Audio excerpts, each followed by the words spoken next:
하박국 3장 2절, 17절과 19절까지 읽겠습니다. 같이 3장 2절과 17절부터 19절입니다. 시작. 여호와여, 내가 주께 대한 소문을 듣고 놀랐나이다. 여호와여, 주는 주의 일을 이 수년 내에 부응하게 하옵소서. 이 수년 내에 나타내시옵소서. 진노 중이라도 긍휼을 잊지 마시옵소서. 17절부터 19절. 비록 무화과 나무가 무성하지 못하며 포도나무에 열매가 없으며 감람나무에 소출이 없으며 밭에 먹을 것이 없으며 우리의 양이 없으며 외양간에 소가 없을지라도 나는 여호와로 말미암아 즐거워하며 나의 구원의 하나님으로 말미암아 기뻐하리로다. 주 여호와는 나의 힘이시라. 나의 발을 사슴과 같게 하사 나를 나의 높은 곳으로 다니게 하시리로다. 이 노래는 주의하는 사람을 위하여 내 수금에 맞춘 것이니라. 부흥을 갈망하라라는 제목으로 말씀을 드리기를 원합니다. 하박국 말씀을 읽을 때는 그 시대적 배경을 이해하실 필요가 있습니다. 하박국 선지자는 예레미야 선지자 예레미야, 눈머리 선지자 예레미야와 같이 같은 시대에 주전 600년경에 남한국 유다에서 활동했던 선지자입니다. 그런데 그 시대 왕이 누구였냐면 여호야긴 왕이었습니다. 여호야긴은 누구였습니까? 유다 왕국 말기에 세워졌던 왕인데, 이 사람은 이제 유다는 망할 거다. 너희들이 하나님을 버렸기 때문에, 타락하고 하나님을 버렸기 때문에 바벨론 제국을 통해서 유다 나라를 징계하실 거다, 심판하실 거다라고 예언했던 예레미야 선지자의 두루마리를 화롯불에 태워버린 사람이에요. 말씀을, 여호야긴 왕은 하나님의 말씀을 화롯불에 태워버린 왕입니다. 이런 왕이 있던 시대에 무슨 희망이 있겠습니까? 저는 물론 이제 첫 주에 전하지 못하고 남문경교에 갔다 와서 오늘 전하지만 이 말씀 한 달 이상 묵상하면서 부흥을 위해서 많이 기도하고 있습니다. 주님, 민족의 부흥을 주십시오. 교회의 부흥을 주십시오. 가정의 부흥을 주십시오. 저에게 부흥을 주십시오. 그러면서 제가 기도한 것은 내가 부흥이 되는 게 가장 중요하다. 교회 인도자인 내가 부흥이 되면 교회는 부흥이 될 것이다. 가장에게 부흥이 일어나면 가정은 부흥할 것이다. 그렇게 믿습니다. 아멘이십니까? 먼저는 지도자에게 부흥이 일어나야 됩니다. 이런 왕이 있던 시대에 무슨 백성들이 희망을 가질 수 있겠습니까? 말씀을 불태웠던 왕이 있었던 시대에 그 나라에 무슨 희망이 있겠습니까? 하나님을 존귀히 여기지 않냐고? 사무엘상 2장 30절에 보면 나를 존귀히 여기는 자를 내가 존중히 여기며 나를 멸시하는 자를 내가 경멸히 여기리라. 하나님을 존중히 여기는 백성을 하나님이 존중히 여기십니다. 하나님을 존중히 여기는 나라를 하나님이 존중히 여기시고, 그래서 하나님을 존중히 여기는 그런 은혜가 다시 일어나야 됩니다. 제사장과 선지자의 차이가 뭐냐? 제사장은, 잘 보십시오. 제사장과 선지자의 차이가 뭐냐? 제사장은 사람 편에 서서 하나님께 예배드리는 사람이 제사장입니다. 그럼 선지자는 뭐냐? 선지자는 하나님 편에서 사람에게 말씀을 전하고 하나님께로 돌이키게 하는 역할을 했던 사람이 선지자예요. 제사장과 선지자는 다릅니다. 제사장은 백성 편에서, 선지자는 하나님 편에 서서. 그럼 하박국이 선지자로서 그 시대에 하박국의 이름에, 이 구약 시대 그 이름에 거론된 분들의 이름의 뜻을 풀어보면 정말 은혜가 돼요. 하박국은, 따라해 보십시오. 하박국의 이름의 뜻은 포옹하다, 씨름하다. 그 시대의 고통을 끌어안은 거예요. 그리고 그 부흥을 붙잡고 씨름한 사람이 하박국 선지자입니다. 우리 성도님들은 매일매일 무엇을 붙잡고 씨름합니까? 매일매일 내가 씨름하고 있는 것은 무엇입니까? 매일매일 내가 붙잡고 씨름하는 그것이 내가 누구인 줄을 알게 하고, 내가 추구하고 내가 목표로 하는 것이 무엇인지를 알려주는 것이 바로 그것입니다. 물론 열심히 사셔야죠. 그것도 좋은 간증이고, 거기서 그 삶의 현장에서 예배 드리셔야 되고 열심히 살아야 됩니다. 그러나 더 중요한 것, 먼저는 그의 나라와 그의 영광, 이렇게 열심히 사셔야 돼요. 최소한 남에게 짐은 안 되어야 되지. 누군가를 섬기기 위해서도 내 돈 어느 정도는 있어야 되지. 열심히 사셔야 되죠. 그러나 더 중요한 것이 있습니다. 뭘 놓고 씨름하고 계십니까? 뭘 놓고 씨름하고 계십니까? 보십시오. 대조가 되는 것들이 참 많아요. 여호수아 사사기 대조가 됩니다. 여호수아는 한마디로 여호수아 시대는 개척 시대예요. 개척 시대. 사사기는 따라해 보십시오. 개혁 시대. 우리 이제 28년이 다 돼갑니다. 내년 3월이면 이제 28년이 돼갑니다. 저는 교회적으로도 개혁 시대인 것 같아요. 제가 느끼는 것은 저도 변했고 우리도 변했습니다. 전날 같지 않아요. 개혁이 필요한 거예요. 그런데 이 시대는 그리스도인들조차도 사사시대와 같이 자기 소견에 오른 대로 삽니다. 삶의 모든 영역에서 성경이 거룩한 기준이 되는 것이 아니라 내 생각이 중요한 거예요. 내 분별이 중요한 거예요. 자기 생각대로 살아가는 거예요. 말씀을 몰라서가 아니에요. 말씀이 없어서가 아니에요. 이 시대는 자기 소견대로 살아가요. 특별히 코로나 터지고 나서 더더욱 그렇습니다. 방역이라는 빌미 속에 모든 것이 묻혀진다? 그럴 수 없는 것입니다.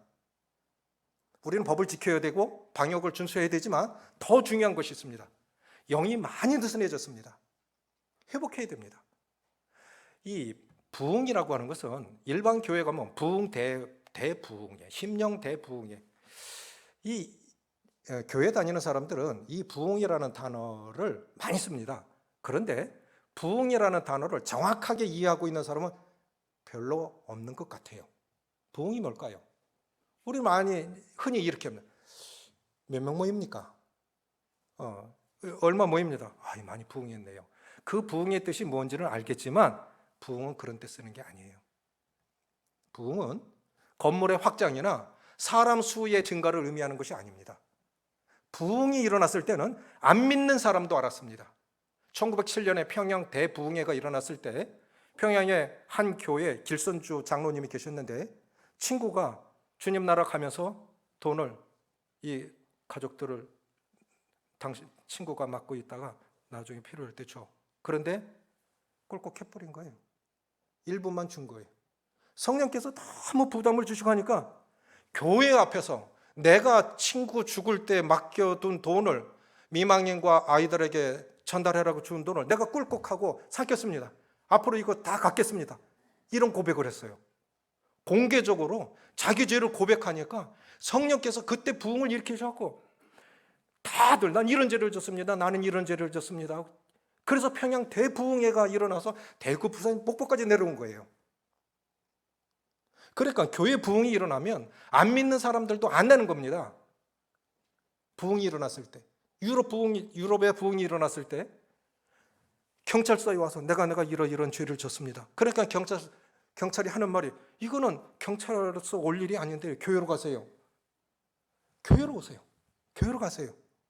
그 부흥이 일어났을 때는 성도들이 땅바닥을 치며 통곡을 했다는 거예요. 가슴을 치고. 우리 안에 진짜 부흥이 일어나야 되지 않겠습니까? 식어진 가슴, 열정도 없고 감동도 없고. 이 부흥이라고 하는 원뜻은 직접적으로 부흥이라는 단어를 사용한 것은 하박국 2장 3절, 3장 2절 딱 한 곳밖에 없어요. 주는 주의 일을 이 수년 내에 부흥하게 없어서.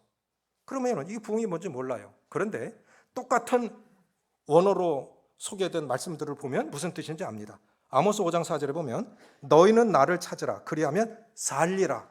이게 부흥이에요. 그럼 뭡니까? 따라해 보십시오. 되살림. 부흥이라는 것은 되살아나는 거예요. 죽은 것 같은 상태에서 다시 살아나는 거예요. 시편 85편은 레위 자손 중에 레위 족속 중에 고라 자손이 있죠. 고라 자손이 바벨론에서 돌아오면서 하나님 앞에 고백하고 부르짖었던 시입니다. 시편 85편 6절에 보면 주께서 우리를 다시 살리사 주의 백성이 주를 기뻐하도록 하지 아니하시겠나이까. 바벨론 포로 생활에서 돌아왔는데 아무것도 없어요. 먹을 것도 없고 농사 지을 것도 없고 양도 없고 아무것도 없어요. 이 하박국에 기록된 이 말씀 그대로 감람나무가 무성치 못하며 이 포도나무에 열매도 없고 밭에 채소도 없고 양의 우리도 없고 소의 외양간에 소도 없고 이런 가운데에서 실제로 이건 꼭 필요한 겁니다. 인간이 살아가는데 꼭 필요한 것들인데 이런 게 없어요. 근데 더 중요한 것이 있는 거예요. 하나님 찾으면 되는 거예요. 그래서 이 부흥하다라는 것은 되살리다, 회복하다 이런 뜻인데, 탁월한 성경학자였던 마틴 로이드 존슨은 이렇게 부흥을 정의를 했습니다. 부흥이라는 것은 영광스러운 하나님의 얼굴을 구하는 것이고, 하나님께 돌아가는 것이고, 하나님께 집중해서 기도하는 것이다. 자, 뭘까요? 영광스러운 하나님의 얼굴을 구하는 것이다. 그 얼굴의 임재지요. 주님이 지금 나와 지금 함께 하고 계시다. 얼마 전에 느껴보셨습니까? 주님 내 삶 속에 함께 하고 계셔. 내 기도 속에 함께 계시고, 내가 지금 살아가는 이 일들 속에 주님이 함께 하신다는 걸 언제 느껴보셨어요? 영광스러운 하나님의 얼굴을 구하는 것이고, 하나님께 돌아가는 것이고, 하나님께 집중해서 기도하는 것이다. 그게 부흥이라는 거예요. 그래서 부흥의 목적은 하나님께로 돌아가는 것이고, 하나님의 영광을 구하는 것이고, 하나님 자신을 찾는 것입니다. 그럼 부흥은 누구에게 필요한 것입니까? 이게 중요한 거죠. 근본적으로 부흥을 구하는 사람에게 줍니다. 저는 그렇게 믿습니다. 부흥을 목말라 하는, 부흥을 갈망하는 사람에게 하나님께서 부흥을 주십니다. 주의 일을 이 수년 내에 부흥하게 하옵소서. 부흥을 갈망하는 사람에게 주신다고요. 부흥을 갈망하는 사람에게. 그럼 누구에게 이 부흥이 필요한 것이냐? 첫째, 자 보세요. 우리 모두가 지금 부흥이 필요한데, 개인적으로, 가정적으로, 교회적으로, 국가적으로 부흥이 필요한데, 어느 분은 지금 이 시대를 가리켜 제2의 종교개혁이 필요한 시대라고 했습니다. 저는 동의합니다. 뭐 특별히 잘못된 건 없지만 지금은 부흥이 필요한 때인 것 같아요. 왜냐? 첫 번째, 부흥이 필요한 건 이럴 때 필요합니다. 영적인 능력을 잃어가고 있을 때. 영적인 능력을 잃어가고 있을 때. 마가복음 9장에 보면 주님 변화산상에서 내려오셨는데, 세 제자와 함께 내려오셨는데 9명의 제자들이 귀신 들린 아이 내쫓지 못해가지고 쩔쩔매고 있었어요. 창피당했습니다. 물었습니다. 주님이 귀신 내쫓으셨어요. 조용히 물었습니다. 주님, 우리는 왜 내쫓지 못했죠? 우리는 왜 내쫓지 못했죠? 따라해보세요. 우리는 어찌하여. 이 두 구절 속에 부흥의 필요가 담겨 있어요. 우리는 어찌하여. 옛날에는 그렇게 했는데 왜 지금은 못할까요? 다른 사람은 하고 있는데 왜 나는 못하는 걸까요? 우리는 어찌하여. 제자들이 지금 잊고 있는 것이 있습니다. 이것이 바로 우리가 실수하고 있는 거예요. 경우마다 다르다는 사실이에요. 이 코로나 시대를 옛날처럼 그냥 쉽게 생각하니까 자기 소견대로 살아가고 이렇게 살아가는 거예요. 경우마다 달라요. 주님께서 제자들에게 귀신 내어 쫓는 권세를 주셨습니다. 능력을 주셨습니다. 전날에 주님의 제자들은 귀신을 내쫓았어요. 그래 지금 똑같은 귀신 쫓아내는 상황인데 왜 못 쫓아낸 것일까요? 왜 그런 거죠? 전날에 우리가 더 어려웠을 때도, 훨씬 어려웠을 때도 승리의 삶을 살았습니다. 능력 있는 삶을 살았어요. 영혼이 구원받고 돌아오고, 기도가 착착 응답이 되고, 말씀을 보면 뜨겁고 교제하고 싶고, 누가 뭐라 하면 환경적으로나 모든 면에서 주님이 이렇게 말씀하시는 건가? 내가 고집 피우고 있는 거 아니야? 내 마음이 지금 강팍해진 거 아니야? 회개하고 돌이키고 빨리빨리 돌이켰는데 지금은 왜 안 되는 것일까요? 우리 영이 무뎌진 거 아닙니까? 우리는 어찌하여? 우리는 왜 못했겠습니까? 경우마다 달라요. 귀신도요. 악령의 세계도 능력의 차이가 있어요. 귀신들도 서열이 있다고요. 서열. 그래 전날에 주님의 제자들이 내쫓았던 귀신들은 약한 귀신이었어요. 능력이 약해. 그러니까 내쫓을 수 있었는데, 이번에 어린아이에게 들어간 귀신은 강력한 능력을 가진 귀신이 들어갔기 때문에 전날의 능력으로는 안 되는 거예요. 그래서 주님께서 기도와 금식 외에는 이런 유가 나갈 수 없느니라. 주님은 충만하셨기 때문에 가능했지만 제자들은 주님으로 인해서 충만해지지 않으면 못 쫓아내는 거예요. 왜 이 시대는 복음의 열매가 못 맺힙니까? 이 시대는 경우마다 다릅니다. 지금은 더 더 하나님께 엎드리고 더 큰 능력을 구해야 할 때입니다. 그래서 영적인 능력을 잃어가고 있다 생각이 되지면 주님 저에게 부흥을 주십시오. 첫날과 같이 그런 능력을 주십시오. 기도해야 됩니다. 두 번째는 뭐냐면 더 이상 하나님의 인도하심을 받지 못한다고 느껴지거든 부흥을 갈구하십시오. 부흥을 기도하세요. 자, 이스라엘 백성들이 출애굽해서 광야 가는데 모세가 시내산에서 41일 동안 하나님 말씀을 받고 하나님 앞에 앉아 있을 때 이스라엘 백성들이 금송아지 만들어서 섬겼습니다. 하나님께서 대노하셨어요. 그래서 나 안 가. 니네끼리 가. 나 안 가. 자, 이스라엘 백성들 가운데 하나님이 함께 하시고 계시다는 증거가 뭐였죠? 그 당시에 구름 기둥과 불 기둥이었어요.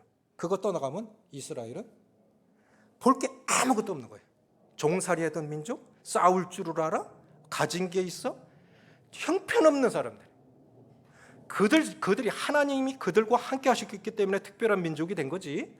그들 자신은 볼 게 아무것도 없는 오합지졸이. 그럼 하나님이 안 가신다는 거예요. 모세는 그것이 무슨 뜻인지를 아니까 하나님의 생명책에서 나를 지우실지라도 이 백성과 함께 가십시오. 하나님 앞에 매달립니다. 그래 하나님이 졌어요. 그래 내가 가마. 하나님이 우리가 이 백성이 하나님의 백성인 것을 인정하십시오. 그래 내가 가마. 내가 너를 편하게 해주마. 생각해 보세요. 젖과 꿀이 흐르는 땅에 들어갔습니다. 그런데 하나님이 안 계셔. 하나님이 안 계셔. 무슨 의미가 있죠? 내 삶 속에 하나님이 안 계셔요. 잘 되고 있어요. 자녀들도 잘 됐고 뭐 다 잘 되고 있어요. 문제 없어요. 그런데 내 안에 하나님이 안 계신 것 같아. 자, 예레미야에 보면 여호와를 찾지 않는 것이 악이요 고통이라 하셨죠. 진짜 우리가 고통스러워야 하는 것은 하나님의 인도하심을 더 이상 받지 못하고 있다. 그리스도인의 최대 위기는 하나님의 인도하심을 받지 못하는 거예요. 세 번째 뭐냐면 구원의 기쁨과 예배의 간격을 잃어가고 있다 생각하시면 부흥을 기도하셔야 됩니다. 뭘 기도하시라고요? 몸은 와 있는데 마음은 감동이 없어. 몸은 와 있는데 마음에 감동이 없어. 어느 날 스펄천이 울고 있었습니다. 설교 황제라 하죠. 아내가 물었어요. 여보, 요즘 무슨 어려운 일 있어요? 아니면 무슨 슬픈 소식이라도 들었어요? 생전 안 오는 사람이 울고 있는 거예요. 왜 그래요? 내가 울고 있는 거는 내 요즘 어려운 일이 있어서도 아니고 슬픈 소식을 들어서도 아니에요. 내가 지금 울고 있는 거는 십자가를 생각해도 아무런 감동도 없고 감정도 없는데 내가 어떻게 사람들에게 십자가를 바라보라고 설교할 수 있겠습니까? 내 마음에 감동이 없는데 내가 누구에게 내가 예수 믿는데 예수 믿는 것이 이렇게 좋은 것인지도 감동도 없고 기쁨도 없는데 누구에게 예수 믿으라고 할 수 있겠어요? 내게 기쁨이 없는데 내 안에 먼저 기쁨이 없는데 내 잔이 넘쳐야 다른 사람에게 흘러 넘어가는 건데 나도 기쁨이 없는데 무슨 누구에게 예수를 전할 수 있겠습니까? 몸은 와 있는데 감동이 없어요. 진짜 부흥이 필요한 거 아닙니까? 전날에 저는 이 생각하면서 참 주님 앞에 회개했어요. 조영기 목사님이 지은 찬송이죠. 지금 내용은 잘 모르겠는데 그 찬송 부르다가 북받쳐오는 감동으로 인해서 도로변에 차 세워놓고 울면서 감사한 적이 있어요. 지금 안 그렇잖아요. 내가 사역에 부르심을 받은 것도 차 신호 대기하면서 참 위험한 일이었지만 2, 3분밖에 안 되잖아요. 그것도 아까워서 집에도 성경이 있고 화장실에도 있고 사무실에도 있고 차 위에도 성경이 있어서 그 3분 신호 대기하는 시간도 아까워서 성경 보다가 하나님의 말씀을 받고 개척에 헌신한 거예요. 우리 말씀을 어떻게 대합니까? 네 번째, 그래서 부흥이 필요한 거는 이럴 때 부흥이 필요해요. 영적인 능력을 잃어가고 있다. 또 더 이상 하나님의 인도하심이 느껴지지 않는다. 구원의 기쁨과 예배의 간격을 잃어가고 있다. 또 하나님의 말씀에 대한 갈급함도 없고 제대로 반응하지 못하고 있다. 부흥이 필요한 겁니다.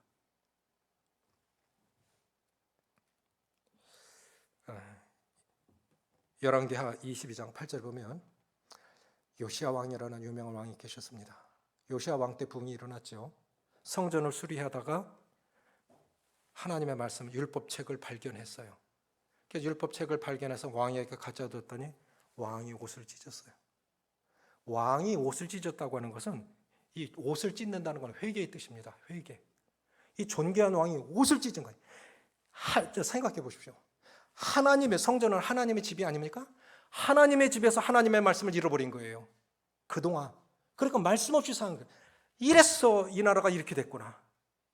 이 백성이 하나님의 백성임에도 불구하고 이래서 하나님의 이 나라를 축복하지 못하셨구나. 그래서 바로 말씀에 순종하고 가르치고 우상을 제거하기 시작합니다. 말씀에 대한 갈급함. 얼마를 읽었느냐보다 더 중요한 것은 그 말씀을 읽고 순종하려고 애쓰는 것이 아니겠습니까? 온전한 사람이 누가 있습니까? 중요한 것은 그 말씀들 한 말씀이라도 삶의 한 구절이라도 주님 닮아가려고 애쓰는 그거 보고 우리가 주님 따라가는 거 아니겠습니까? 우리는 정말 부흥이 필요한 사람들입니다. 그러면 부흥의 원리는 무엇이겠습니까? 부흥이 오는 방식은 무엇이겠습니까? 3장 2절입니다. 3장 2절 같이 읽습니다. 시작. 여호와여 내가 주께 대한 소문을 듣고 놀랐나이다. 여호와여 주는 주의 일을 이 수년 내에 부흥하게 하옵소서. 이 수년 내에 나타내시옵소서. 진노 중에라도 긍휼을 잊지 마시옵소서. 진노 중에라도 긍휼을 잊지 마십시오. 부흥이 오는 방식 첫째는 하나님의 긍휼에 대한 호소입니다. 따라해보세요. 하나님의 긍휼에 대한 호소. 이렇게 기도하세요. 이제부터 하나님 제 남편 불쌍히 여겨주세요. 제 아내 불쌍히 여겨주세요. 내 부모 불쌍히 여겨주세요. 내 자식 불쌍히 여겨주세요. 내 이웃 불쌍히 여겨주세요. 알지 못해서 저래요. 때로 너무너무 고집을 부려. 그러면 안 되는 건데. 때로 너무 강팍해. 때로 너무 게을러. 이 많은 것들 나타나지요. 그냥 자기는 맞다는 거예요. 자기는. 알지 못해서 그래. 때로 알지 못해서 아닌 것을 가지고 계속 고집을 피우고 또 때로 알지 못해서 그렇게 하면 안 되는 건데 성령이 근심하시고 하나님이 기뻐하시지 않으시는 것인데 그렇게 하면 안 되는 것인데 계속 강팍하게 행할 때도 있다고요. 알면서도 그럴 때도 있다고요. 그렇죠? 때로는 몰라서 그럴 때도 있어요. 내 남편 참 열심히 살아왔는데 주님 불쌍히 여겨주세요. 내 아내 참 고생하며 살았습니다. 불쌍히 여겨주세요. 내 자녀들 아직은 기도 응답이 되지 못하고 있는데 내 자녀들 불쌍히 여겨주세요. 내 부모 오래 사시면서 참 힘들어 하시는데 내 부모도 불쌍히 여겨주세요.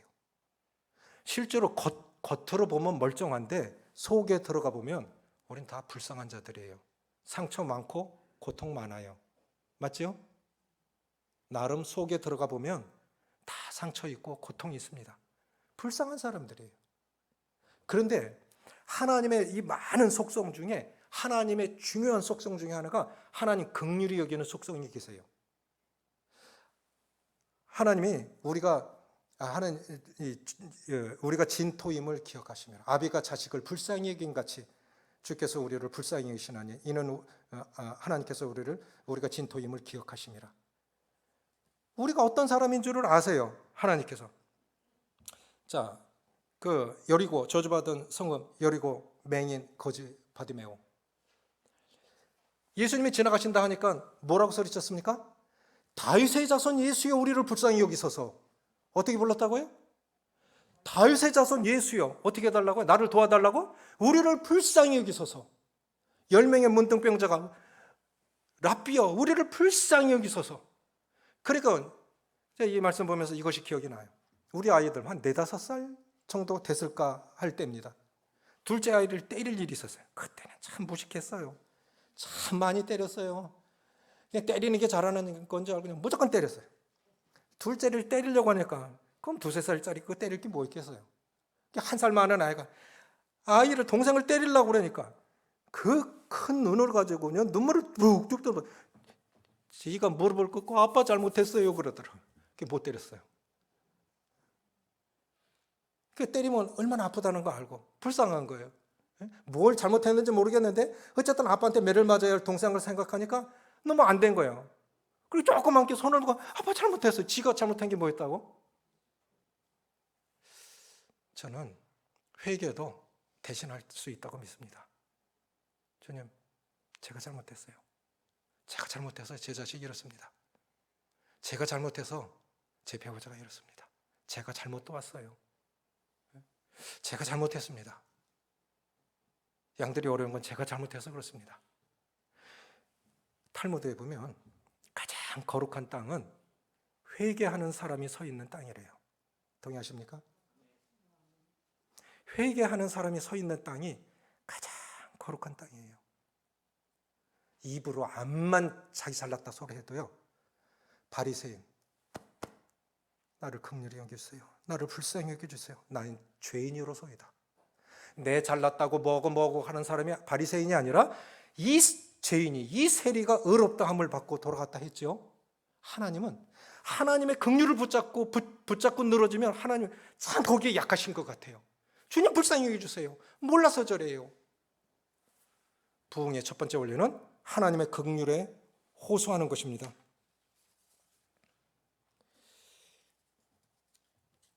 두 번째는 하나님 자체로 인한 감사입니다. 실제로 이 고백이 맞아요.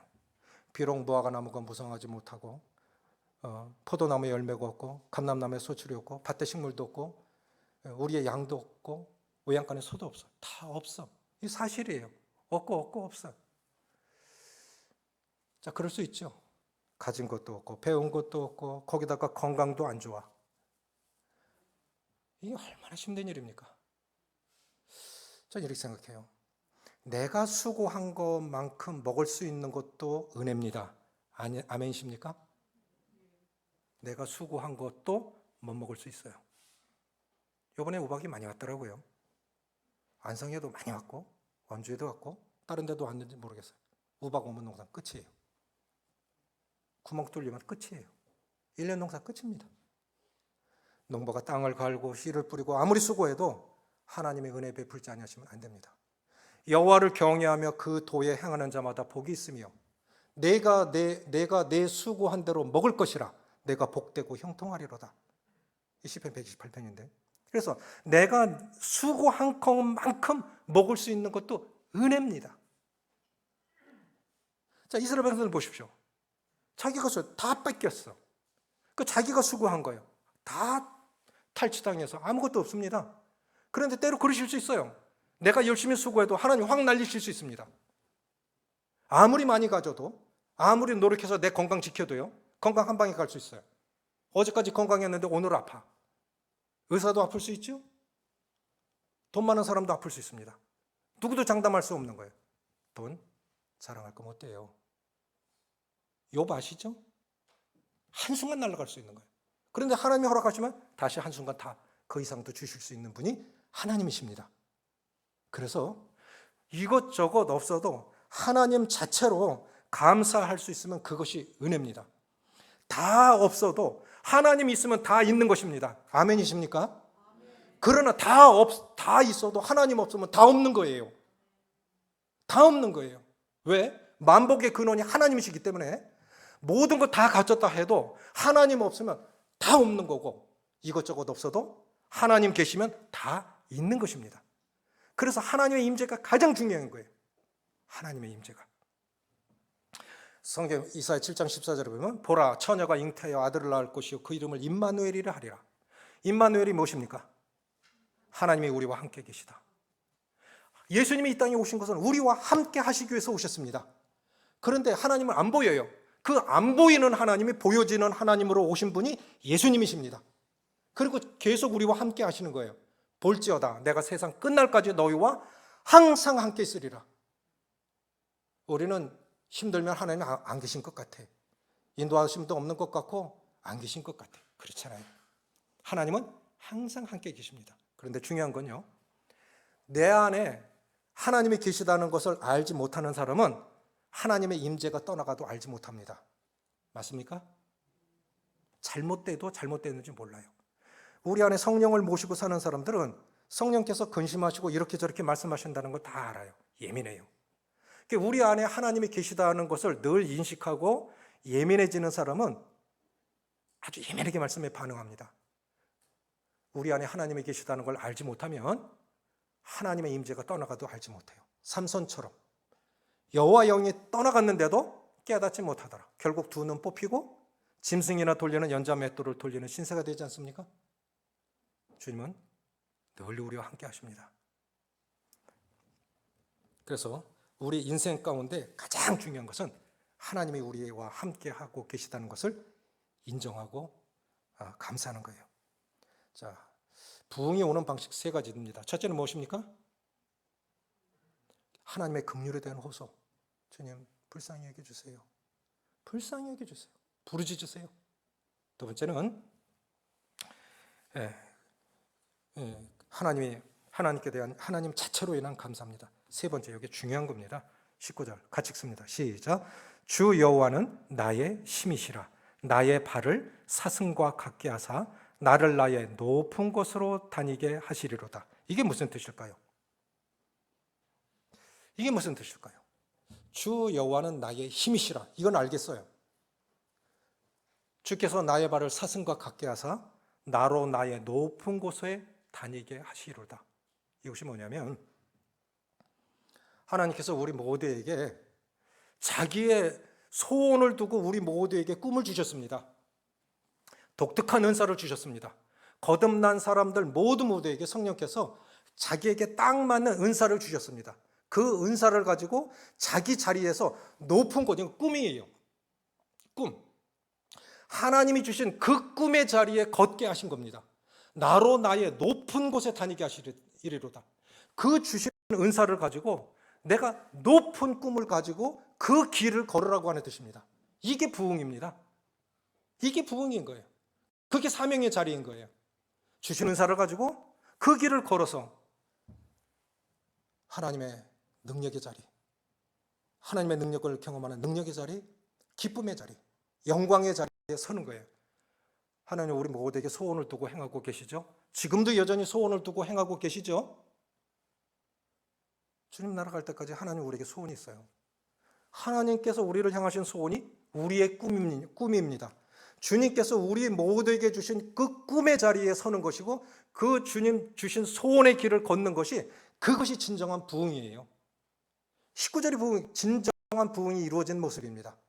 우리 모두가 그렇게 되어지기를 원합니다. 우리 모두가 살아가는 힘, 주 안에서 주신 꿈, 이 소원의 길을 걷는 것이라고 그렇게 믿습니다.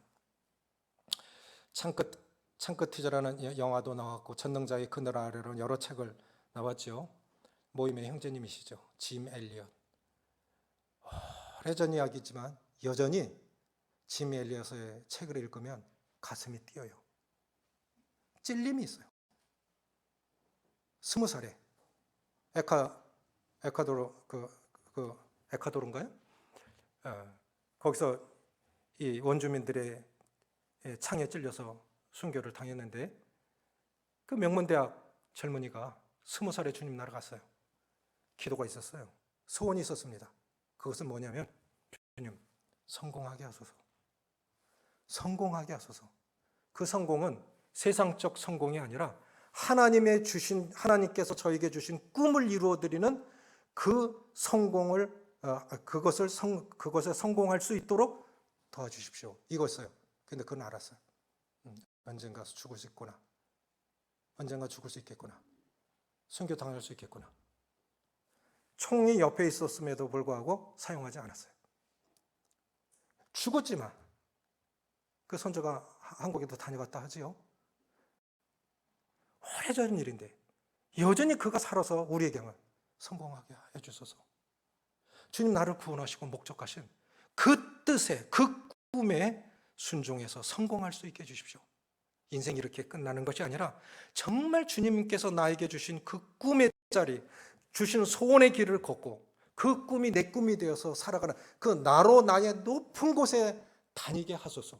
그러다 주님 만나는 것이 가장 영광스러운 삶입니다. 그게 부흥의 삶입니다. 우리 모두가 그렇게 되어지기를 소원합니다. 기도하시겠습니다. 아버지 하나님,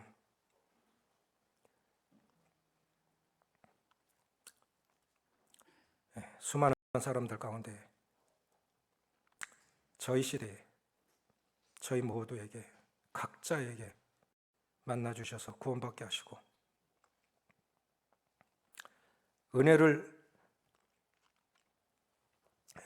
은혜로 깨달을 수 있는 은혜를 주신 것 감사합니다. 참 미련해서 고집이세서 강박해서 미련하게 행했던 저희들 이렇게 구원받고 기쁘고 능력 있고 영광스러운 삶을 살게 하시는데 이 시대에 저희들을 새롭게 하사 주를 인해서 다시 기뻐하는 삶을 살아갈 수 있도록 저희 모두에게 부흥을 주옵소서. 새롭게 하여 주옵소서. 다시금 전날과 같이 기뻐하게 하시고 영원히 구원받는 역사와 하나님의 뜻대로 하는 기도가 우리 가운데 실현됨으로 인해서 여전히 하나님의 살아계심을 나타내는 하나님의 영광을 드러내는 저희 되게 해주셔서 각인이, 가정이, 교회가, 민족이 부흥이 일어나는 은혜가 임할 수 있도록 도와주시옵소서. 우리 주 예수님의 이름으로 감사하며 기도합나이다.